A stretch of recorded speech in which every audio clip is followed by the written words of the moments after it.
بسم اللہ الرحمن الرحیم۔ السلام علیکم۔ جی اساکی آپ سے مخاطب ہے۔ میں ایک اسکول ٹیچر ہوں۔ اسٹوڈنٹس کے لیے مختلف عنوانات پر تقریریں لکھتا ہوں۔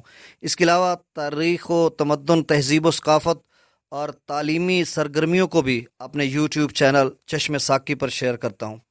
آج کی تقریر میں پڑھ دیتا ہوں کیونکہ اسٹوڈنٹس اپنے جیسچر اور انداز میں خود تیار کریں گے، تو میں صرف الفاظ کی ادائیگی اور اس حوالے سے میں پڑھ دیتا ہوں۔ آج کی تقریر کا عنوان ہے حضرت محمد صلی اللہ علیہ وسلم معلم اخلاق و کردار۔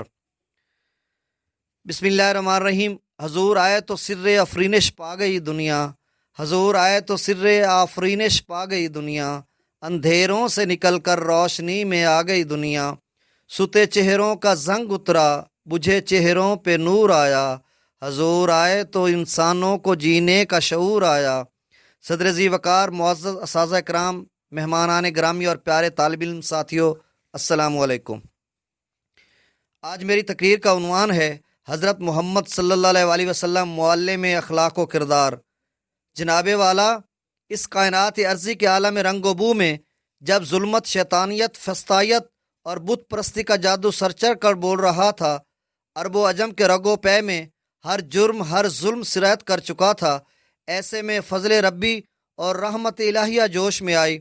اخلاقی پستی کے شکار معاشرے میں اہلیان عرب و عجم کے فکر و نظر کے تاریک دشت کو درخشندہ و تابناک بنانے کے لیے سراج منیر اور آفتاب رسالت طلوع ہوا، جس نے تاریکی جہالت کی اس دشت کو علم و دانش کی کرنوں سے ذو فشاں کر دیا۔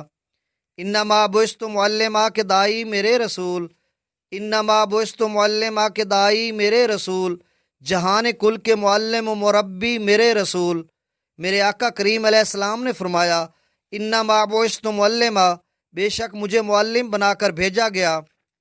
صاحب صدر، بحیثیت معلم اخلاق و کردار میرے پیارے محمد مصطفیٰ احمد مجتبیٰ صلی اللہ علیہ وسلم نے گمراہ اور بھٹکی انسانیت کو اپنے اوصاف حمیدہ کے ذریعے اخلاق و کردار کا درس دے کر اعلیٰ اقدار کی حامل امت بنایا۔ شہنشاہ عرب و عجم نے فرمایا، انما بعثت لأتمم مکارم الاخلاق، بے شک مجھے اس لیے بھیجا گیا کہ میں اعلیٰ اخلاق کی تکمیل کروں۔ ارشاد باری تعالیٰ ہے، انک لعلی خلق عظیم، بے شک آپ اخلاق کے عظیم مرتبے پر فائز ہیں۔ میرے حضور عظیم المرتبت کے اخلاق حسنہ سے متاثر ہو کر لوگ مشرف با اسلام ہو جاتے تھے۔ سفر طائف ہو یا گٹھڑی والی بڑھیا کا واقعہ، بیمار بڑھیا کی تیمارداری ہو یا بدو کی کہانی، یا بے لباس یتیم بچے کا قصہ ہو جسے میرے حضور نے چادر رحمت عطا فرمائی۔ الغرض میرے حضور کے اخلاق نے دشمنوں کو اپنا گرویدہ بنا لیا تھا۔ جناب والا، اگر کردار کی بات کروں کہ کردار و گفتار میں میرے حضور تاجدار ختم نبوت صلی اللہ علیہ وسلم بدرجہ اتم فائز ہیں۔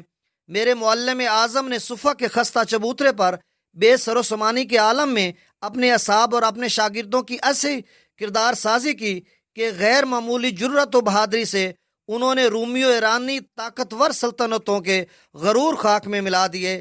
ان پاسبان اسلام نے کہیں شیر خدا حیدر اقرار بن کر تو کہیں 22 لاکھ مربع میل پر سر بلندی اسلام کا پرچم لہرا کر، کہیں کشتیاں جلا کر تو کہیں سیف اللہ کا لقب پا کر، کہیں گھر کا سارا ترکا تو کہیں کرب و بلا میں گھر کا گھر لٹا کر اپنا قابل فخر و تقلید مثالی کردار ثابت کیا۔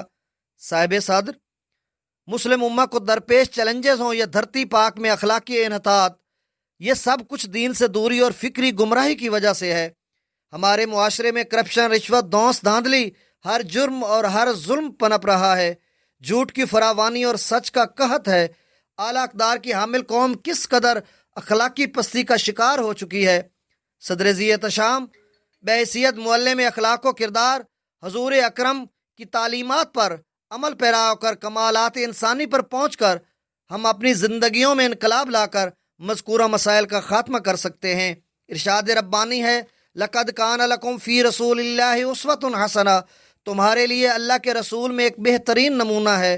قصہ مختصر حضور صلی اللہ علیہ وسلم کی سیرت مطہرہ اور حیات طیبہ ہی نصرت و کامرانی کا ذریعہ ہے۔ ہوں لاکھوں سلام اس آقا پر، بت لاکھوں جس نے توڑ دیے، ہوں لاکھوں سلام اس آقا پر، بت لاکھوں جس نے توڑ دیے، دنیا کو دیا پیغام سکون، طوفانوں کے رخ موڑ دیے، اس محسن انسانیت نے کیا کچھ نہ دیا انسانوں کو، دستور دیا منشور دیا، کئی راہیں دی کئی موڑ دیے۔ والسلام۔ جی ساکی، 15 اکتوبر 2020۔